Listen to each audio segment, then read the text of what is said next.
Welcome to the Proven Podcast, where it does not matter what you think, only what you can prove. Everyone says networking is about collecting contacts.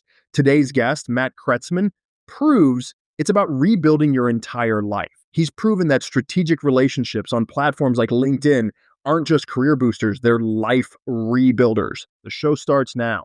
All right, everybody, welcome back. I'm excited about today's show because this one talks about tragedy all the way to radical success. So, Matthew, thank you so much for being on the show. Oh, no, it's my pleasure, Charles. It's going to be a lot of fun. It's going to be a meaningful conversation. And for those that are listening, I think we're going to take you on a ride today. Absolutely. Let's start that ride. You've been through Yeah. some stuff and most people have no idea who you are. And for those of you who are paying attention or don't know, go get some tissues. There's going to be some stuff here. So this hurts a little bit. So let's get into it.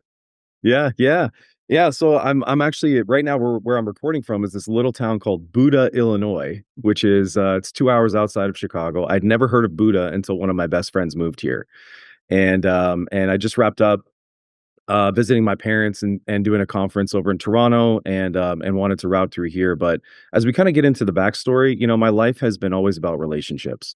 My one of the leaders in my life that I admire, he said, "Your destiny is defined by your relationships." And so, John Maxwell says, you're the sum average of your five. Who are your five that you're spending most of the time with?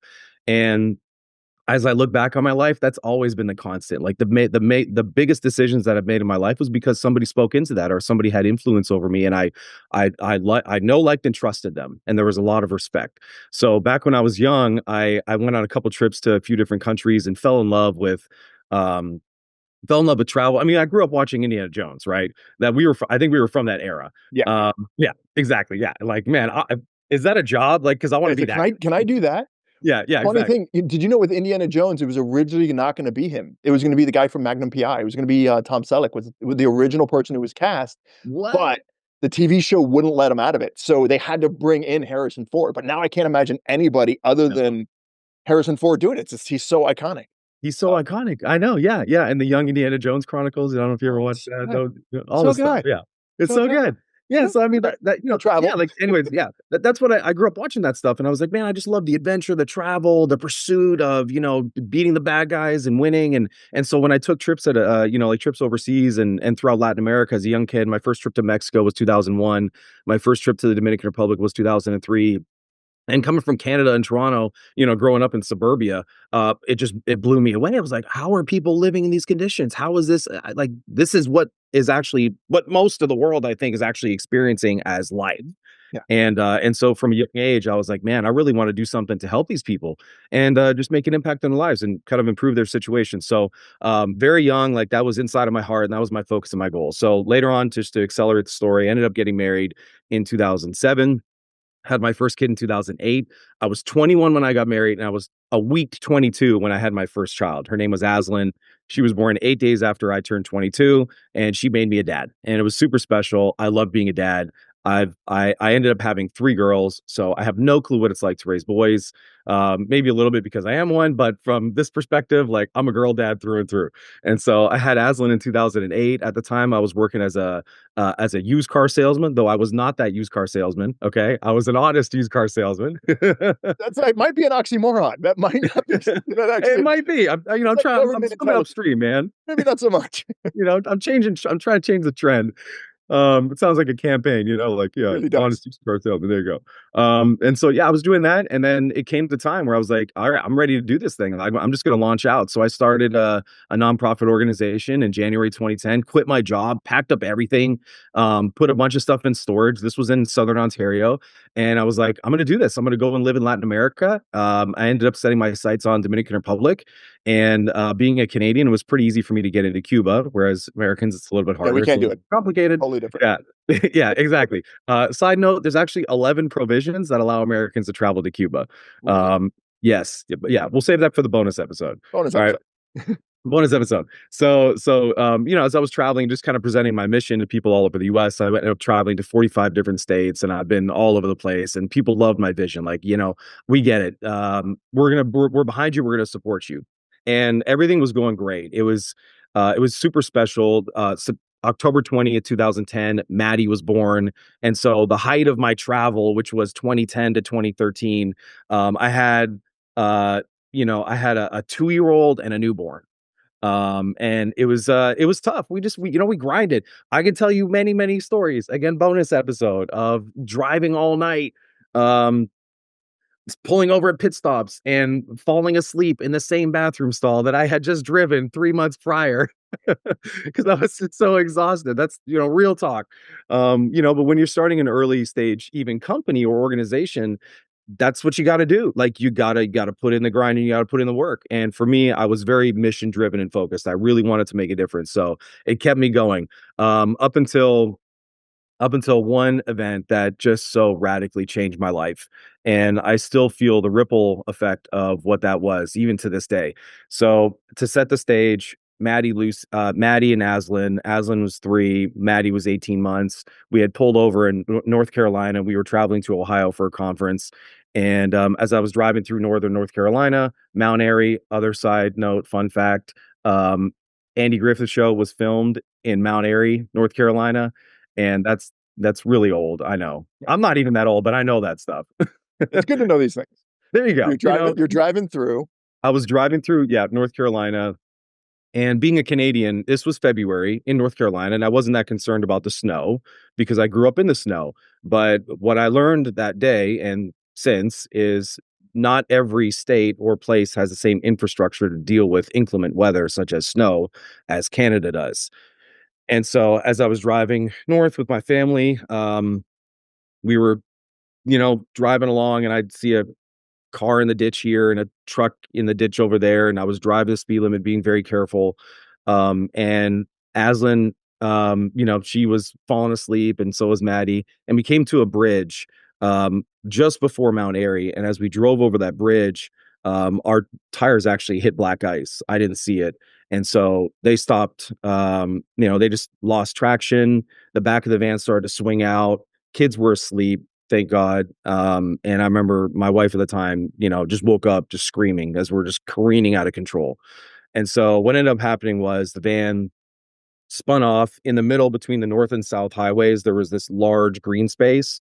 And in the green space, there was this big interstate pole. And our van came to a collision halt right on Aslan's door on that interstate pole. And so a bunch of smoke, glass shattered. I was, a little bit disoriented. The airbag punched me in the face and it kind of fractured my nose a little bit. And it was just it was a scene out of a horror movie. It was unreal. And so I ended up I drive with my shoes off, so I wasn't even wearing my shoes. My phone went flying, so I jumped out of the driver's side window and came around to the other side of the van, and that's where I looked. And I mean, that side of the vehicle was just a complete disaster. It was a wreck. Like it blasted the door. Aslan was there, kind of slumped over. And imagine like being a dad. Like at that moment, I'm like, I don't know what I do. Do I pick her up? Do I not? Do I, where's my phone? I can't call 911. And so I was just frozen. And I remember just, shouting out, God, don't take my child. I was like, just don't take my child. And I remember scooping her up and holding her, and her body kind of heaved a little bit. And I was like, oh, thank God she's alive. What ended up happening later on was I found out that that was actually her body just expelling all of the air that was in her lungs. And I held on to her to the last minute. And so there's a lot that I could tell about that story. That's not for this podcast, maybe a bonus episode. But there were so many miracles that happened after that event that just brought so much healing and meaning, I would say, to what was a tragedy. As it obviously ended up passing away, the community wrapped their arms around us and just blessed us immensely. People donated burial plots. They covered the funeral cost. It was actually live streamed on the local news, WXII, NBC affiliate. So many people tuned into the live stream, Charles, that it froze and shut down.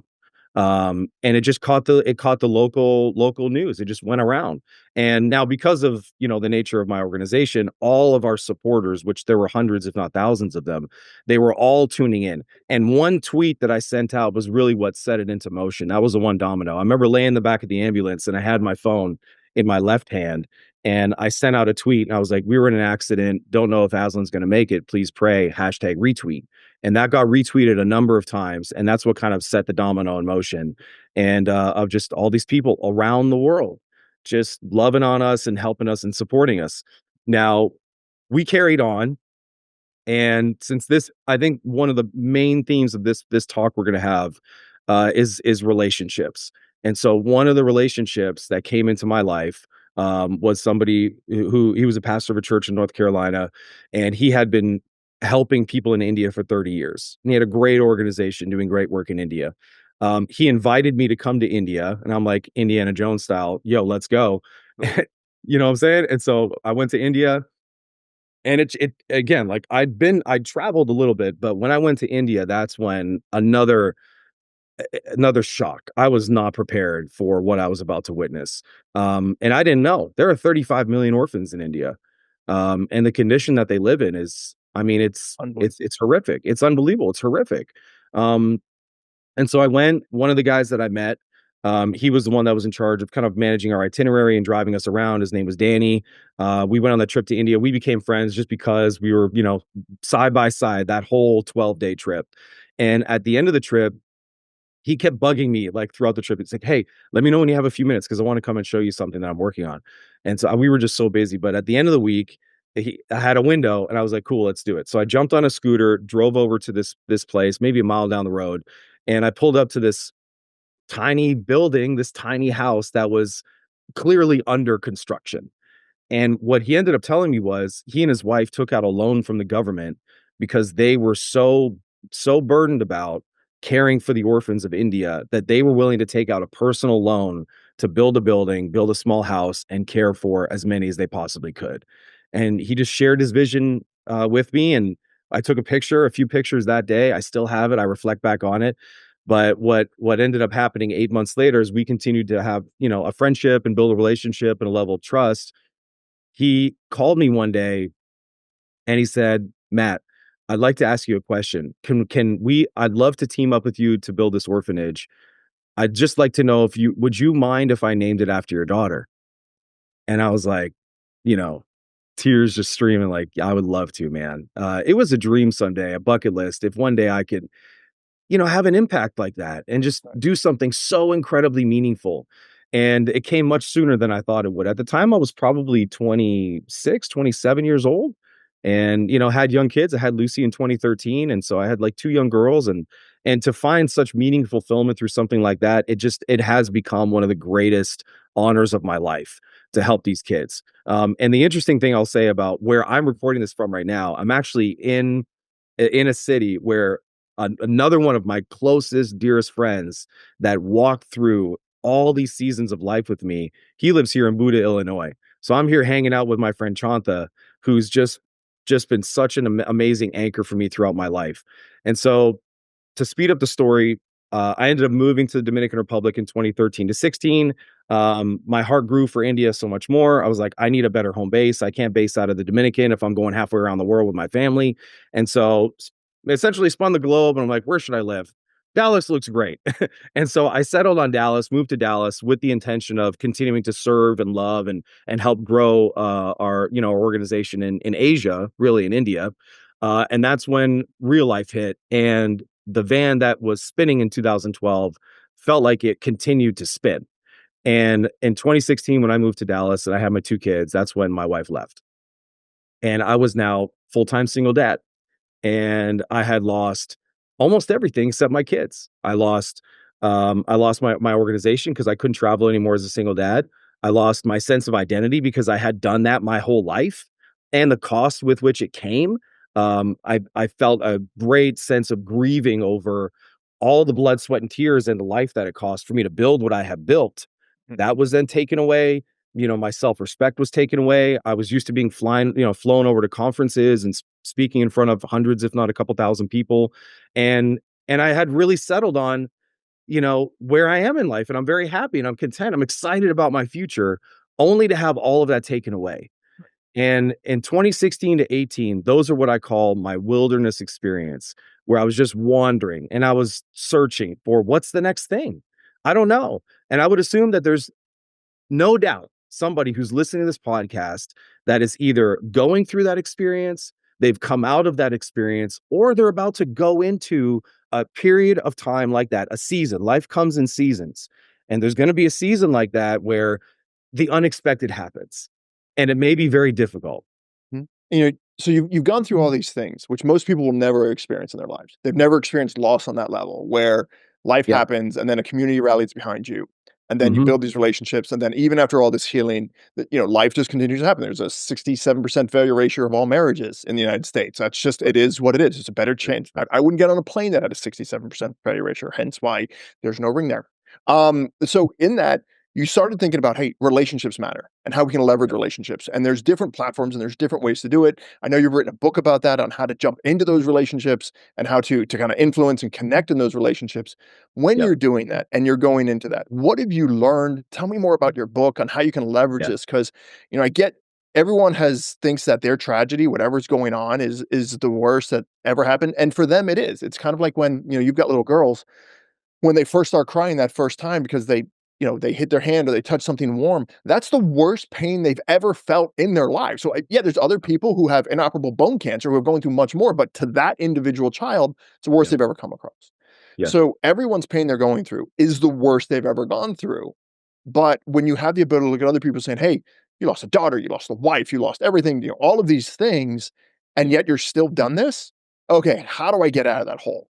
How do I get back up and running? And you've always said it, relationships are core of that, and how to access this and leverage this and make sure that you present yourself in a way that you are engaged with. So tell me more Yep. about that and the platform you use and the book Yep. and all that. I love this. I love this. And thank you for the segue. This is perfect. So there 2019 was another year that changed my life, and for the better. That was the pivotal moment where in that year I figured out a couple things, and it set me on a different trajectory. And I will say, like, the mindset that I had all through those years, though there were certainly highs and lows and ups and downs, and I felt good one day and horrible the next day as I was just on this constant pursuit for what's next. 2019, I met somebody who became a mentor to me. And so I always tell for people that are going through a tough season or they're looking for a transition, who are the people that are where you want to be? Who's gone through what you've gone through? They've come out successful and they are at a level of life that you want to experience. Reach out to them and ask them for help. And maybe, there are some that will accept that and be open to that and some that might reject that. Fortunately for me, it came through an intro. A friend saw where I was at. He's like, "Hey, you seem to have some marketing skills. You've done a number of marketing things. Let me connect you to Brad, who runs a marketing company, and see if he's got a spot." And so I met Brad, talked to Brad. He offered me a spot, hired me. In 2019, I figured out everything that had to do with starting a marketing agency and running a business. And these are the skills. And this is what I love about where we're at in society. We live in the gig economy. We're in a skill economy. Where I went to school meant nothing. It had no bearing on my success in business and into the next stage that I was going to step into. It was 2019 all about learning skills for me. And there's a lot of skills that you can learn. There's more skills than ever that you can learn. So what are some of those skills that you learned that you got to leverage into? Because, a lot of people are going to want to have some really practical, tangible, what do I do? How do I get out of this? I Yep. get finding a mentor. What are Yep. the skills that we get in? How do we get to that point? Yep. Okay. So for me, the skills that I learned, LinkedIn became, for whatever reason, I had a draw to LinkedIn, a pull to get into LinkedIn. So I jumped in on LinkedIn. My perception of LinkedIn was a place that I would spruce up my profile if I needed a job. It was essentially a digital replica of my resume. What I didn't know, but soon discovered was it is, in my opinion, one of the biggest gateways to unbelievable opportunities, more so than any other social media platform, in my experience.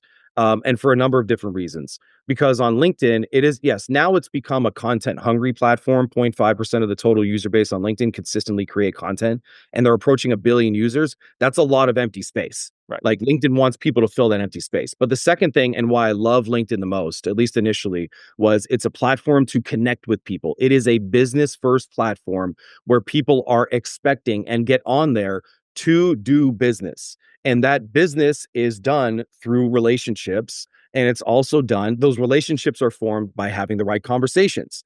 And so what I learned was, and to get to your question about what skills, my skill set that I developed was I became really, really good at finding the right people and starting the right conversation with the right person in the right way.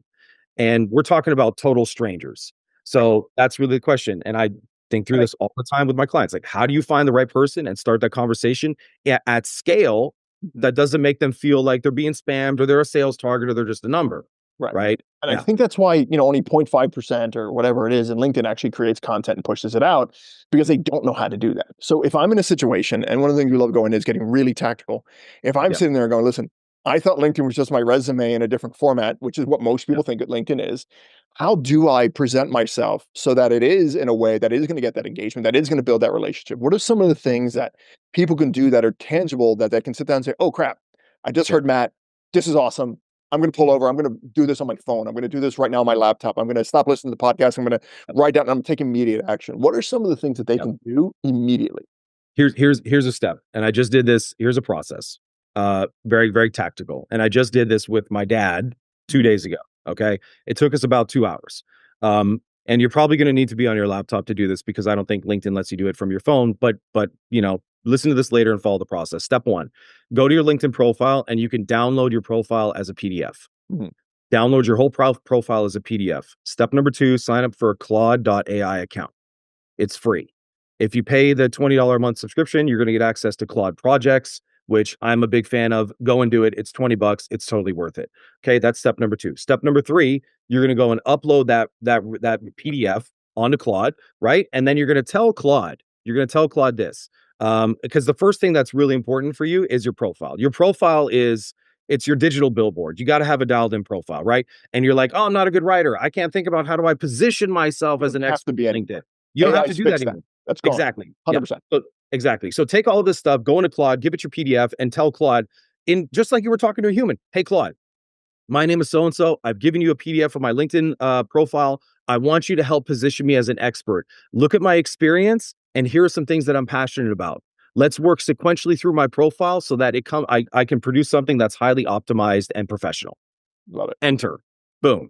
Claude's going to analyze all of it. It's going to do all the hard work, and it's going to spit out this amazing copy for your headline, your about section, your experience, maybe even like your banner, and just work through it. Go back and forth. Hey, Claude, I like this, but I don't like that. Tweak this, fix that, whatever. Just like you were talking to an editor or a graphic designer, and it'll do all the work.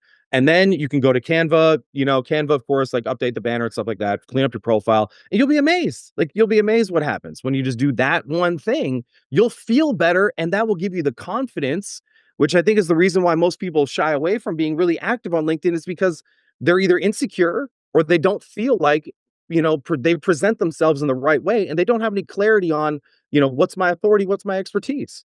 I love that you started with that. And because I've had this conversation with people all the time. They're like, okay, what do I say to someone? I was like, listen, if I told you the absolute perfect thing to say in a networking environment and you walked in naked, covered in dirt, with your hair messed up, having bedhead, I don't care what you say, it's probably not going to convert.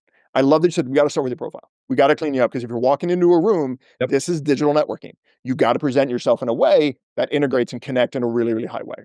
So using Claude AI, and there's a lot of people who are nervous about AI. I'm not nervous about AI in any way, shape, or form. I think it's the greatest tool on the planet. It is a virtual fleet of employees for me. I use it all the time. I absolutely love it. Do I think it's going to take over a bunch of different stuff? I don't know. I don't have a crystal ball. I don't know. All I know is that for a lot of companies that I've worked with, like content creators and all that, I'm like, y'all guys might want to get more skill sets, because it's going to hurt. Things are going to change. Ghostwriters got eaten alive. Yeah. Oh, 100%. It's over. Sorry, guys. If you're a ghostwriter right now, contact Matt. He'll teach you some new skill sets. That's right. You're gonna need them. That's what it is. Like, sorry, it's like the people used to be the window knockers back in England. They would knock on your windows in the morning to wake you up, and then alarm clocks happen. You're like, well, sorry, you got to pivot. It is what it is. Sorry, it is what it is. My bad. So someone goes in, they use Claude, they've redesigned this. A lot of stuff that people run into that is a problem is, how do I connect? I mean, we connected over LinkedIn. How do I connect? How do I reach out? How do I do this? Obviously, the best way is just to send naked pictures. No, that's not right. So no, that's Instagram. No, that's OnlyFans or something. But I also love what you said, that LinkedIn is specifically designed. They're there for a specific reason. You go to an event that's all about knitting. You don't go and talk about how to make sushi. It's a knitting event, for God's sakes. Same thing here. They're here to do this. There's so many people who try and do business on Instagram, and I'm like, it's a little harder, guys. Go to the path of least resistance. So if you're sitting there and you've gone through Claude and you've optimized your profile, Yeah. How important is social proof? Yeah. I know you've written a book. I've Yeah. written them as well. How important is social proof now? Yeah, yeah. So, the time-old formula, and it's never gonna change, is know, like, and trust, Hun- right? And so you gotta put yourself in the other person's shoes and look at you from an objective perspective. If I see me on LinkedIn or in town, like, do I exude trust, Right. right? Is there any evidence of my expertise? That's essentially it. So I love these philosophies or, approach to life that's like build in public, Mhm. right? Show your homework. And there's never more an important time for you to show your homework and work in public, build in public than now. It is the proof of your work, right? So that's super important. There's a couple of easy ways to do that. One of which you can do through content. So let me give you again like really low hanging fruit, easy takeaway, super tactical. And again, I did this with my dad 2 days ago, and I do this all the time. So so this works. All right. So now that you've gone to Claude and you've cleaned up your profile, the next thing that you can do with Claude, and here's how I juggle Claude with ChatGPT. Mhm. I would then go to Claude and say, based on all this information, what would you say are some topics that I should be talking about to build the right audience? Boom, it'll give you topics. If you Right. want to take it a step further and build the roadmap to LinkedIn Voice, which I've done, go to Google, LinkedIn Voice, top LinkedIn Voice topics. You'll come up with the website, grab the website, give it to ChatGPT, and say X. And actually, I would compare both with ChatGPT. Copy all that, get the PDF, give it to ChatGPT with that link, and say, I want you to blend my expertise with LinkedIn top voice topics and tell me what I should be speaking about on LinkedIn. Mhm. Boom, it's going to make sense of all of it, make it super easy. If you want to take it a step further with ChatGPT, which is great for research and strategy, then tell ChatGPT, hey, what are some newly published books on these topics and authors that I can use to create content or possibly reach out to? And here's the magic, right? So now it gives you all of those books, the authors, it'll even link to them. You can click those. And if you're really smart, you're going to find those authors on the sleepiest channel to connect with high performers ever, and that's LinkedIn, right? Yes. Yeah, you see where I'm going with that. I've done this multiple times. Yes, And it and works. Exactly. it not only does it work, it's a game changer. I remember there was an individual that we wanted to come out for an event, and I reached out to him. I said, "Hey, I'm going to buy 500 copies of your books and give them away. Do you want to come speak at this event?" And he's like, "I'm sorry, what?" And I was like, I'm going to give them away for free. It would be great if you were there, if you want to sign them, if you want to do a remote thing." He's like, "I'll come out and I'll speak." And he's like, "Okay." Brilliant. And all it cost me, instead of having to pay him to come speak, I just bought 500 copies of his book. Brilliant. And we got the author's price, which is for those who haven't published a book, we authors get a very different price than you do. So like my book is the cheapest I can make it, which is like 14 bucks, 15 bucks. My author's copy costs me $4 free shipping. So whenever I go speak at events, I will literally ship boxes of my books to the event and just give them away. Because if you're in the process of writing a book, on a complete little tactical tip, Yep. books are nothing more than a sales funnel. They're your social proof to create your sales funnel. It's building KLT, which Matt talked about earlier, which is know, like, and trust, but it has to be written in a way which is feel, felt, fix. I feel what you've gone through. I have felt it too. This is how I fixed it. And that's how Yes. all your content needs to be done. And if you're not doing these things, it's brutal. One of the Yeah. things that you mentioned also that I think is just, I love it. I think we need to bring back the age of authenticity, the ability to sit there and say, hey, I'm doing this live. For example, I sat there and we were doing an event. I'm like, I'm the Beyonce of podcasts. They're like, I'm sorry, what? I was like, the Beyonce of podcast back in when she was on Star Search and she got kicked off because she had no idea what she was doing. And the Beyonce of podcast, I have no idea what I'm doing, but it hooked enough that people were like, oh, and I was self-deprecating enough to be honest. Like, I don't know, I was doing it on a webcam. You and I Yeah. talked before we started recording. I was like, I don't know math. And you're like, really? You're going to love it. Yeah. And I was like, I don't understand how to do anything. So having that authenticity is a Yeah. huge factor. It's huge. When you do this outreach, Yep. what are the ways? Do you have templates? Do you have normal ways that you do it? Say, hey, Yeah. this is how I'm going to outreach. How do you do it? Mhm. Yeah, yeah. Depending on the type of the campaign, right? Like Mhm. the campaign strategy, I tell people like tools and data, both of them are a commodity nowadays. I don't use whatever tool you want, right? They're all going to do a good job. If you want to use our tool, LeadStorm AI, go for it. Like, but there's a ton of them. They all do a good job. Data is everywhere. Don't buy lists from people. Just go get like a $99 subscription. Thank you. Or go Thank to you. Warp Leads. Go to Warp Leads. It's $49, and you can export unlimited contacts at Warp Leads. Okay, there you go. That was free. So that doesn't really matter. It's your strategy. And what we do when we're talking about outreach is I do at least, and you probably do too, right? We look for commonality. What's the commonality between me and them? And this is what I teach, called this is like my pipeline principle, which most people they think about pipeline and they hear sales. When I think about pipeline, I hear relationships. Yes. So how do I fill my I think everyone listening to this needs to stop thinking sales and start thinking relationships. Correct. Your network is your net worth, and the better relationship you have with them, it changes it. So yeah, I love that you had that differentiated. That's it. And I even say, you know what, a little bit of a tangent. I don't say your net. I'm going to redefine that one. I don't think your network is your net worth. Your network is your is your conduit to expose your net worth. That's Because fair. my net worth doesn't come from people around me. My net worth is intrinsic to who I am, but my network is necessary for me to express and exchange that value. You know what I'm saying? It's a way for you to spend those dollars and do business in the economy. But no, you're right. Like, and your net worth does increase with the quality of relationships, which is really, really important. So you look for commonality, and some easy ways to do that. There's a couple of different hacks that I've used over the years, and they continue to work well. Alumni campaigns are easy, right? Like, did you graduate from a certain university? Like we did one for president of a basketball team. He graduated from Notre Dame, lives in Dallas. And we just, Notre Dame peeps in Dallas. Hey, I'm holding a luncheon. I'd love for you to come. Super easy. Like that one works, commonality. And the other one could be, beliefs or values. Go to, maybe organizations maybe a part of where you might view the world the same way or care about the same topics. Do you volunteer or part of an organization? The other one that works really well is LinkedIn event hacking. So go into LinkedIn in the search bar, put yourselves in the mind of your ideal client. What events would they attend? Put that in the search in LinkedIn, filter by events. You can do it from your phone. And then you're going to scroll through all the events. If you put, sales, they care about sales, they have problems with sales, you're good at sales. Boom, there you go. Now there's thousands of people that are looking for what you're trying to offer. Right. And they care about leveling up. So those are like, little strategies that I'll use. And then as far as templates, depending on, okay, go ahead. That's where I was going. I was like, so I get how you find the people. And you get stuck. Like, okay, I find someone who wants to do personal growth, wants to do sales, wants to do whatever. Yeah. How do I do outreach? Because it's interesting because some of the people I work with are like, well, how do I find people that I'm like-minded that I want to date? I was like, it's not that hard. Where do you want to hang out? It's the same idea. It's the same commonality. Where are they going? And then go to those events and you're going to find like-minded people.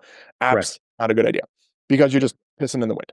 So when you do this and you're like, hey, I found Bob, Susie, whoever it is that I want to connect with. Yep.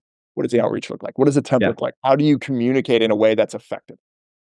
Yep. If I'm going to do the event hacking one, for instance, I like to open up my connection message, which, by the way, if you put no connection message in your connection request, about 30% are going to convert anyways, if you have a really clean profile. Right. So have a really clean profile, reach out, you'll get that connection, you'll get that success, especially if your profile speaks to what they care about. And they're like, oh, it's super obvious, right? But if you're going to put a connection message into your request, I like to open up with a question. Mm-hmm. Or with, a relational value statement. For events, I usually start with, you attending event name 2 first name ? Mm-hmm. Really cool bumping into somebody else who cares about growing, leveling up in sales or leveling up in whatever, right? Because that question, psychologically, the human wants to answer the question.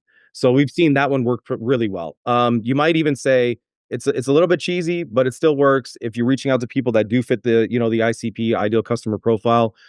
You still working at company name, first name ? Right? Just to clarify. And because not everybody updates their LinkedIn profile. They may have moved on and you don't know about it. So they're not a fit anymore. So that clarifying statement, we've seen crazy good metrics just with that one question in the connection request. Sometimes even 80% will accept a connection request and maybe 40% will just directly reply without even accepting the connection request with things like, yes, I am. Why do you ask? No, I'm not, or whatever. Right. And it just starts the conversation. Yeah. It's just a conversation starter. So that's the easy way. I don't think there's any substitute for the manual, like highly personalized, like I'm going to do it myself. Yeah. I don't think there is a substitute for that. The next best thing is a bunch of sophisticated tools like clay.com and, hyper personalization, as we would call it, as the intro message. Subsequent messages, I'm big on video. Put a video in that second message.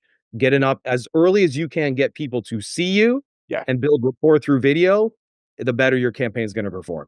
Because I'm curious, when you do that, there's this weird thing called KLT that seems to come into play when you send a video. It's weird. It's wild. Yeah. It's wild. Crazy. Yeah.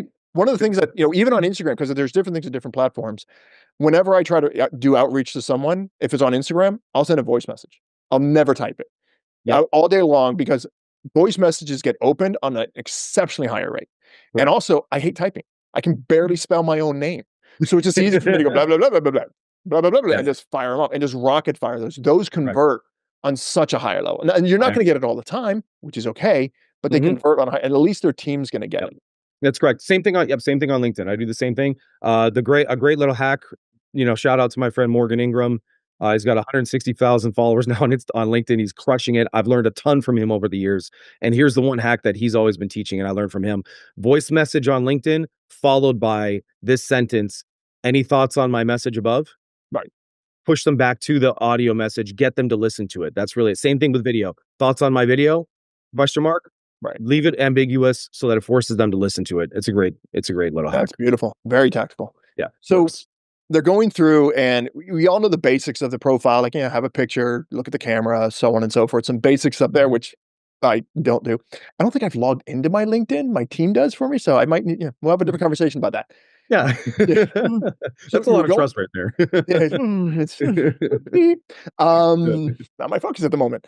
But as they're going through this, and okay, I've got this relationship going, my profile's updated. Are we sending out lead magnets? Do lead magnets work? Do you want to have booklets there? Do you want to send Yep. them to a website? How long do you want to Yep. keep them on platform? Those are kind of the Beautiful, things. beautiful. Yep. Here's how we think about lead magnets. Put a lead magnet. And again, not everybody knows this, but your LinkedIn profile, you can add additional features on your profile. So if you're looking at it, there's a button that says add section. Mhm. Click add section, and then there's another section that says recommended. Click that one.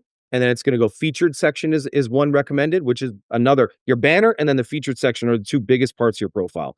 Put lead magnets in the featured section. Whatever your top of funnel thing is, put it right there. Make it easy and enticing. Design it so it's really nice. Get people to click it. The second place that you can put lead magnets, right? I think it's right below your headline. You can actually put a custom URL. So, and that's an additional feature. Go into the settings, add a custom URL, and you can actually change the words. And then there's a hyperlink behind the words.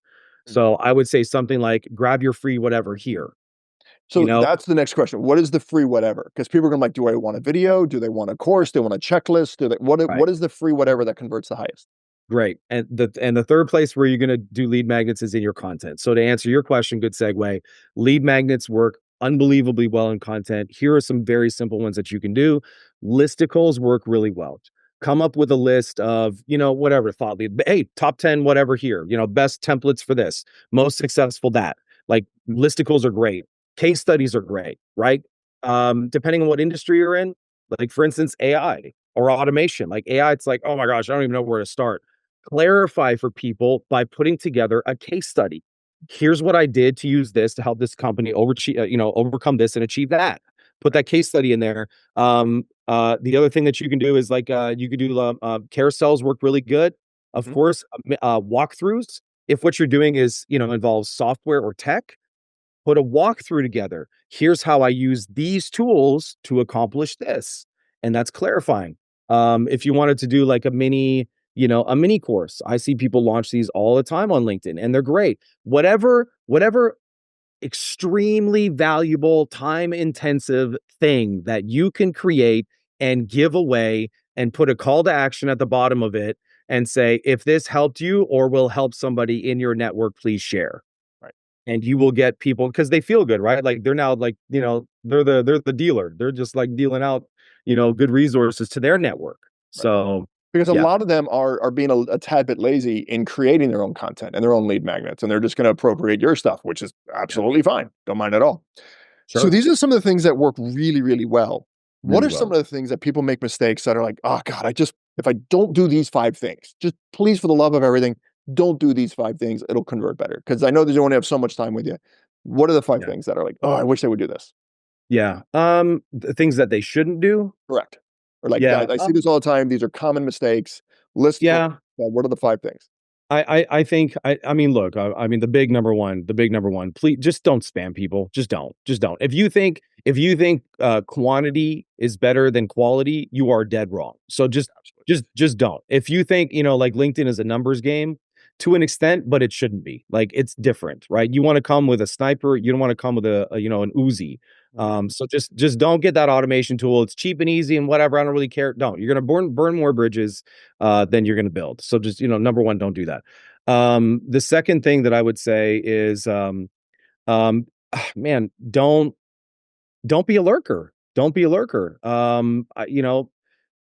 I think, a lot of people I see, they're fearful of getting on camera or just, putting themselves out there Mhm. and don't like just overcome that, that fear. And you'd be amazed at how many people will just rally behind you. Yeah, I think it goes to a point that you said earlier when you found, I believe it was Danny, who was a mentor who came up and connected with you. Find a map. Find the people out there that already done it who can say, listen, I know you're scared. I've been there before. I know where the rocks are. I know how to walk across this. It doesn't take a lot of energy. You sit down and you have that conversation, get the buildup of it, because there's so many, as you said, what 0.5% of the people are actually doing anything on LinkedIn. And, Yes. and this is basically like going back to Instagram a decade ago.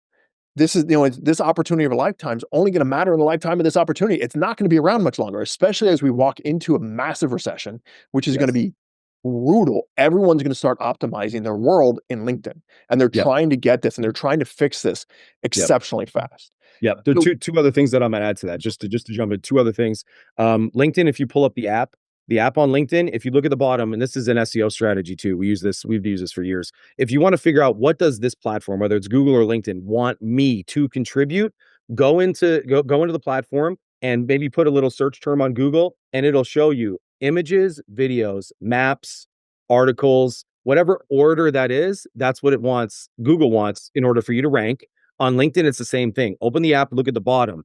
Home, video, network, notifications, and then profile. So LinkedIn is making very obvious, we want you to create videos. And now you have TikTok style videos on LinkedIn with yes. that feed. So it's definitely video hungry. The second thing that I'll say that it's highly tactical, and I do see this all the time, and I wish people would stop, not because it's a bad thing, but it's not the smartest thing, is if you're going to post an article or a long form, post on LinkedIn, but especially an article, do it under a newsletter, because a newsletter is very easy on LinkedIn for you to build subscribership.